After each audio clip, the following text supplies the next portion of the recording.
اعوذ باللہ من الشیطان الرجیم بسم اللہ الرحمن الرحیم الحمدللہ رب العالمین والصلاة والسلام علی اشرف الانبیاء والمرسلین محمد وآلہ الطیبین الطاہرین اللہم صل علی محمد وآل محمد وعجل فرجهم واللعنۃ الدائم علی اعدائهم اجمعین من الآن الی قیام یوم الدین۔ بسم اللہ الرحمن الرحیم۔ تمام حمد و ثنا اور تعریف و ستائش خداوند متعال کے لیے ہے، اور درود و سلام ہے محمد علیہ محمد علیہ السلام پر، کہ جن کے صدقے میں خدا نے ہمیں توفیق عطا فرمائی کہ ہم فقہی دروس کا جو ہے وہ اہتمام کر سکیں اور اپنے واجبات کو سیکھ سکیں، اور وہ بھی بالخصوص اس مقدس و بابرکت مہینے کہ جو رمضان مبارک کا مہینہ ہے۔ اور آپ لوگ جانتے ہیں کہ روایات میں ہے کہ جب ایک مرتبہ رسول خدا محمد مصطفیٰ صلی اللہ علیہ وآلہ وسلم تشریف لائے مسجد میں، اور ایک گروہ عبادت کر رہا تھا اور ایک گروہ جو ہے وہ علم دین سیکھ رہا تھا، تو آپ نے ان کو ترجیح دی کہ جو علم دین سیکھ رہا تھا۔ اور اسی طرح روایات میں ہے کہ شب قدر میں جہاں قرآن مجید کی تلاوت اور اعمال اور عبادات کا تاکید کی گئی ہے، وہاں پہ علم دین کو بھی ترجیح دی گئی ہے کہ ہم شب قدر میں اپنے احکامات علم دین کو حاصل کریں۔ تو فقہی دروس شروع کرنے سے پہلے مختصر سا اہمیت کو بیان کر دوں کہ ہم کیوں حلال و حرام کو سیکھیں۔ یعنی بعض لوگ یہ کانسیپٹ رکھتے ہیں کہ جو مدارس میں جاتے ہیں، جو مدرسوں میں ہوتے ہیں، بس ان پر ضروری ہے وہ سیکھ لیں، کیا نماز روزہ یہ وہ۔ ہر ایک کے لیے ضروری نہیں ہے کہ وہ دین کی باریکیوں میں جائیں، جبکہ ایسا نہیں ہے۔ علم دین حاصل کرنا ہر مسلمان پر فرض ہے، جو حدیث ہے طلب العلم فریضۃ علی کل مسلم او مسلمہ، علم کو حاصل کرنا ہر مسلمان اور ہر مسلمان مرد اور عورت پر واجب ہے۔ وہ یہ علم دین ہے کہ جو ہم پر واجب ہے اور جس کے بارے میں قبر میں ہم سے سوال کیا جائے گا۔ یعنی اگر ہم نے نماز پڑھی، کیسے پڑھی، روزہ کس طرح رکھا، خمس و زکوٰۃ کے کیا حکام غلطی ہوئی، تو ہم سے پوچھا جائے گا کہ آخر تم نے کیوں نہیں علم دین کو سیکھا، تم نے کیوں نہیں اپنے واجبات کو سیکھا، تم نے کیوں نہیں سیکھا کہ کس طریقے سے اپنے واجبات کو ادا کیا جائے اور کیا حلال اور کیا حرام ہے، تم نے ان باتوں کو کیوں نہیں جانا اور ان کو اہمیت کیوں نہیں دی۔ اور اسی طرح جب قیامت کے واقعات بیان کیے جاتے ہیں تو اس میں بعض لوگوں کو جب جہنم میں ڈالا جائے گا تو وہ اپنے والدین کو پکاریں گے کہ خدایا ہمارے والدین نے ہمیں علم دین نہیں سکھایا۔ تو اس لیے والدین کی بھی ذمہ داری ہے کہ جہاں اپنے بچوں کو اعلیٰ تعلیم دلوائے، بہت ضروری ہے آپ ان کو اچھا ڈاکٹر، انجینئر، پروفیسر، وکیل، اعلیٰ سے اعلیٰ تعلیم دلوائیں، وہاں پر یہ بھی ضروری ہے، بلکہ اس سے زیادہ ضروری ہے کہ آپ اس کو علم دین، اس کا حلال و حرام، اس کے واجبات، نماز کیسے پڑھے، خمس و زکوٰۃ کے کیا حکام ہے، روزے کے کیا حکام ہے، مسافر کے کیا حکام ہے، یہ بھی سکھائیں۔ بعض لوگ یہ کانسیپٹ رکھتے ہیں کہ ہم نے بچوں کو قرآن مجید پڑھانا سکھا دیا تو مسلمان ہونے کا حق ادا ہو گیا۔ نہیں، قرآن مجید پر عمل کرنے کے لیے دین کے احکام کو سیکھنا ضروری ہے۔ ہم اپنے بچے کو جہاں قرآن مجید پڑھاتے ہیں وہاں پہ ضروری ہے کہ ہم اہتمام کریں، انتظام کریں کہ وہ اپنے حلال و حرام کو سیکھیں، اپنے واجبات کو سیکھیں، اور اس کے ساتھ ساتھ ہم اس کو ایک اچھا ڈاکٹر، ایک اچھا انجینئر، ایک اچھا پروفیسر بنائیں۔ اور یہ وہ چیز ہے، سامنے آپ کے حدیث لکھی ہوئی ہے کہ امام محمد باقر علیہ السلام ارشاد فرماتے ہیں کہ حلال و حرام کو سیکھو ورنہ تم غیر مہذب ہو۔ ہم سمجھتے ہیں ہم نے اپنے بچے کو ڈاکٹر بنا دیا، انجینئر بنا دیا تو حق ادا کر دیا، نہیں، مولا فرماتے ہیں کہ غیر مہذب ہے جسے اپنا حلال حرام نہیں پتا۔ یعنی ایک لڑکی نے ماسٹرز کی ہے لیکن اس سے پوچھا جائے کہ آپ نفاس کے کیا کام ہیں، آپ مثلا حیض کے کیا کام ہیں، مثلا غسل کے کیا واجبات ہیں، روزہ کس سے باطل ہوتا ہے، وہ لڑکی اپنا سر جھکا لے تو افسوسناک ہے ایک مسلمان عورت کے لیے۔ تو ضرور اپنی اپنے بچوں کو پڑھائیں، اعلیٰ سے اعلیٰ تعلیم دلوائیں، لیکن ایسا نہ ہو کہ انہیں اپنے واجبات ہی نہ آتے ہوں تو امام کی نظر میں وہ غیر مہذب ہیں، وہ تہذیب یافتہ نہیں ہے۔ تہذیب یافتہ وہ ہے کہ جس کو حلال حرام کا پتہ ہے کہ کیا حلال ہے کیا حرام ہے، واجبات کیسے ادا کرنے ہیں۔ تو وہ امام کے جو جن کو ہم کہتے ہیں کہ سب سے بڑے سچے ہیں، جن سے جھوٹ بعید ہے، وہ فرماتے ہیں کہ تہذیب حلال و حرام کو سیکھنے میں ہے۔ تو ہم اپنے بچوں کو ڈاکٹر انجینئر بنائیں، لیکن اگر ہم چاہتے ہیں کہ تہذیب یافتہ ہوں تو ہم ان کو علم دین سکھائیں کہ کیا حلال ہے کیا حرام ہے، واجبات کیسے ادا کرنے ہیں، یہ سکھائیں۔ تو ہم اپنے جو احکام کی دروس کا آغاز کریں تو پہلے میں یہ وضاحت کر دوں کہ یہ احکام جو ہیں وہ جن فتووں کے مطابق ہوں گے ویسے تو آپ لوگ یہ جانتے ہیں کہ تقریباً مراجع کے فتوے جو بنیادی احکام ہیں اس میں تمام مراجع کے فتوے ایک جیسے ہیں، ان میں اختلاف نہیں ہے، لیکن پھر بھی میں بتاتی چلوں کہ جو مختصر احکام ہیں وہ سید علی بستانی سستانی مدظ اللہ کے فتوے کے مطابق ہوں گے، اور ہم کوشش کریں گے دوسرے مراجع کی رائے کو بھی بیان کیا جائے، لیکن مین جو احکام ہیں ان کی رائے کے مطابق ہوں گے، اور اکثر بنیادی احکام میں تقریباً تمام مراجع متفق ہیں، جو کیونکہ ان دروس میں یہ مختصر دروس ہوں گے تو ہم اس میں صرف بنیادی باتیں ہی بتا پائیں گے، مزید تفصیل اور ڈیٹیل سے بات نہیں کی جائے گی، بس ایک بنیادی ایک مختصر سا احکام کا تاکہ خاکہ اسکیچ جو ہے وہ ہمارے سامنے بن جائے، اور یہ ایک کافی چیز نہیں ہوگی انشاءاللہ کہ خدا میں توفیق دے کہ ہم باریکی سے اپنے احکام کو سیکھیں، یہ بس ایک کوشش ہے کہ مختصر سا احکام کا خاکہ جو ہے وہ پیش کیا جا سکے، اگرچہ کہ یہ بہت قلیل اور بہت کم ہے جو چیزیں ہم پر واجب ہیں، بس اس کے ایک بنیادی سے ایک ہم ان مختصر سے دروس میں بیان کریں گے۔ تو ہمارا دین دین اسلام ہے، ہم مسلمان ہیں، ہمارا دین دین اسلام ہے۔ دین اسلام کو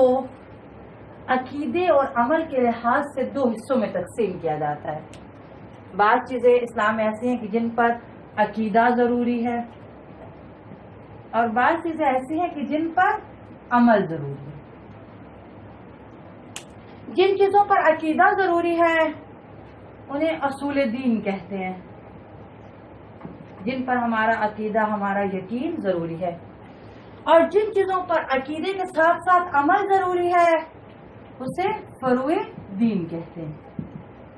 یعنی یہ کافی نہیں ہے کہ ہم کہیں کہ جی نماز واجب ہے بس، لیکن عمل کے لحاظ سے ہم اسے نہ پڑھیں،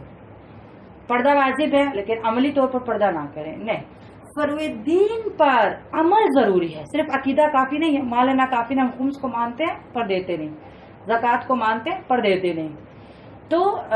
فروع دین وہ ہے کہ جن پر اگر ہم مسلمان ہیں تو ہمیں ان پر عمل کرنا ہمارے لیے ضروری ہے، اور ہم جو کہ شیعان علی ہیں یعنی کہ اسلام سے اگلا درجہ مومن ہونے کا آتا ہے تو بدرجہ اولا فروع دین پر عمل ضروری ہے ہمارے لیے۔ اور کیونکہ اس کا تعلق احکام دین سے اور اصول دین کا تعلق جو ہے وہ علم عقیدہ علم عقائد سے ہے، تو جو دروس ہم بیان کریں گے ان کا تعلق عمل یعنی فروع دین سے ہے، یعنی جن چیزوں پر عمل ضروری ہے، واجبات نماز، واجبات غسل، روزہ، زکوٰۃ و خمس، تو ہمارا جو دروس ہے ان کا تعلق فروع دین یعنی جن پر عمل ضروری ہے۔ تو فروع دین پر عمل کرنے کے 3 راستے ہیں، اور انسان خود مختار ہے کہ اس میں سے جس راستے کو چاہے انتخاب کرے۔ فروع دین پر عمل کرنے کے لیے اس تک پہنچنے کے 3 راستے ہیں۔ پہلا اجتہاد،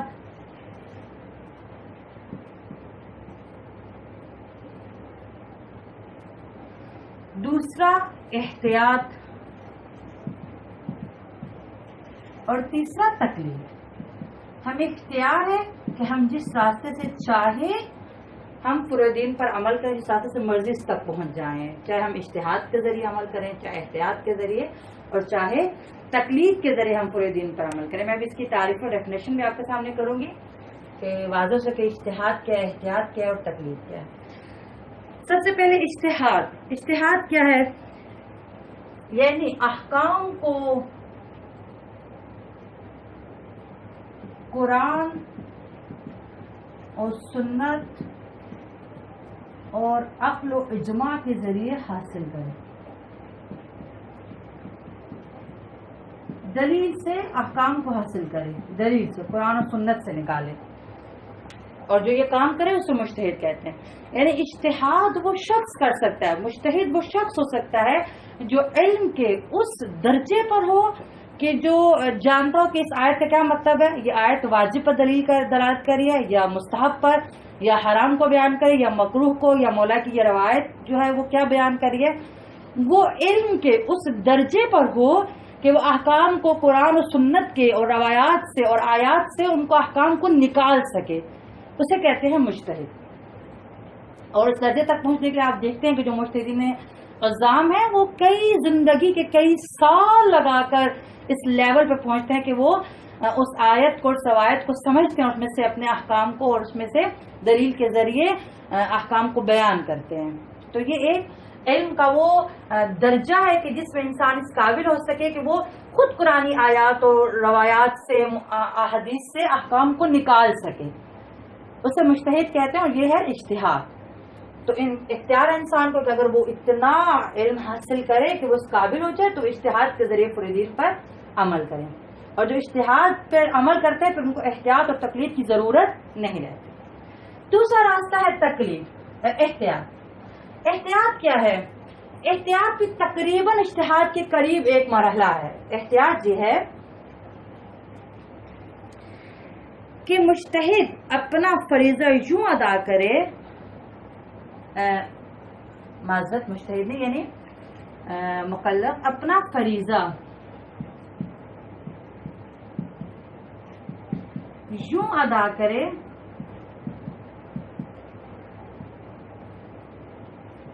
کہ اسے، یعنی وہ اپنے فریضے کو یوں ادا کرے کہ اسے یقین ہو جائے کہ اس نے اپنی شرعی ذمہ داری پوری کر دی ہے، کہ اسے یقین ہو جائے کہ اس نے اپنی شرعی ذمہ داری پوری کر دی ہے۔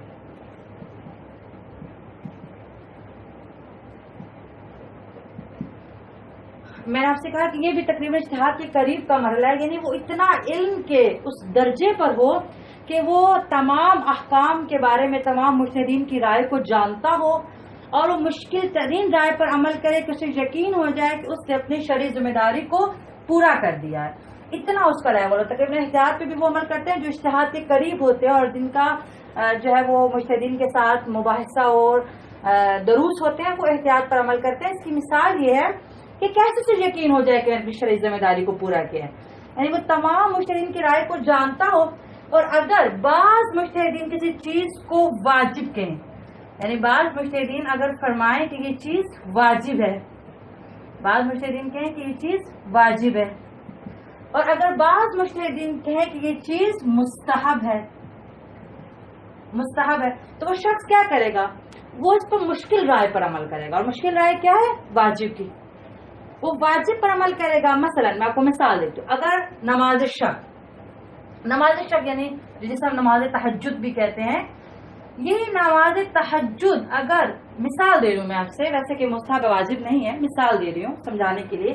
کہ اگر بعض مجتہدین فرمائیں کہ نماز تہجد واجب ہے اور بعض فرمائیں کہ نماز تہجد مستحب ہے، تو یہ کیا کرے گا؟ یہ اس کو واجب سمجھتے ہوئے پڑھے گا، انجام دے گا، مشکل ترین رائے پر عمل کرے گا، تاکہ قیامت کے دن اگر خدا یہ فرماتا ہے کہ نماز شب واجب تھی تو بھی اس نے پڑھی، اور اگر کہتا ہے مستحب تھی تو بھی اس نے پڑھی، یعنی دونوں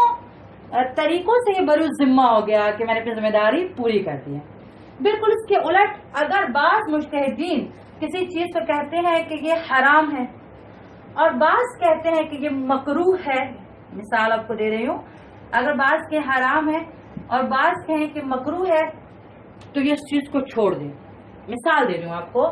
اگر شراب پینا، ویسے تو شراب پینا حرام ہی ہے، واضح آیت ہے کہ شراب پینا حرام ہے، لیکن میں مثال دے رہی ہوں کہ اگر کوئی بعض کہے کہ شراب حرام ہے، مثال دے رہی ہوں، میں بار بار ریپیٹ کریں کہ مثال دے رہی ہوں، ویسے حرام ہے شراب پینا، اور بعض کہیں کہ مکروہ ہے، تو یہ کیا کرے گا؟ مشکل ترین رائے کیا ہے کہ یہ ترک کر دے گا، چھوڑ دے گا، تاکہ قیامت کے دن اگر خدا کہتا ہے کہ حرام تھی تو بھی اس نے نہیں پی،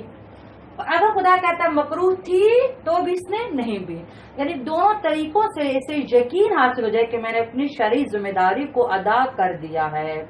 تو احتیاط پر وہ عمل کرتا ہے جو علم کے اس درجے پر ہو، اس لیول پر ہو کہ وہ تمام مجتہدین کی رائے کو جانتا ہو اور پھر مشکل ترین رائے پر عمل کرے تاکہ اسے یقین ہو جائے کہ اپنی ذمہ داری کو پورا کر دیا۔ اب جو شخص اجتہاد بھی نہیں کر سکتا، مجتہد نہیں ہے، اس میں اتنا علم نہیں ہے کہ قرآن سنت کو نکالے، اور احتیاط پر بھی عمل نہیں کر سکتا، اس کو تمام مجتہدین کی رائے اور تمام اقوال اور تمام فرامین کا نہیں پتا، تو پھر تیسری راستہ رہ جاتا ہے تقلید کا۔ تقلید کی کیا تعریف ہے؟ کسی مجتہد کے فتاوی کے مطابق عمل کرنا، اسے تقلید کہتے ہیں. کسی مجتہد کے فتاوی کے مطابق عمل کرنا اسے تقلید کہتے ہیں. کہ اگر ہم اتنا علم دین کو حاصل کرنے کے، کیونکہ بعض تو اپنی زندگیوں کو علم دین کے لیے وقف کر دیتے ہیں، اور بعض کہتے ہیں نہیں ہم بس اپنے واجبات سیکھنا چاہتے ہیں. مثلا انہوں نے کوئی اور شعبہ اختیار کیا ہے تو وہ پھر تقلید کو اختیار کرتے ہیں کہ وہ کسی مجتہد کی کتاب سے اپنے احکام کو سیکھتے ہیں، واجبات کو سیکھتے ہیں اور اس کے مطابق عمل کرتے ہیں، اور وہ بری ذمہ ہو جاتے ہیں اپنے فریضے سے. تو اس طرح قرآن 3 راستے ہیں فروع دین پر عمل کرنے کے. فروع دین پر عمل کرنے کے: ایک اجتہاد، کوئی اتنا علم رکھتا ہو کہ احکام کو قرآن سنت سے نکال سکے، روایات سے نکال سکے. دوسرا احتیاط، کہ اپنا فریضہ یوں ادا کرے اسے یقین ہو جائے کہ میں نے اپنی شرعی ذمہ داری کو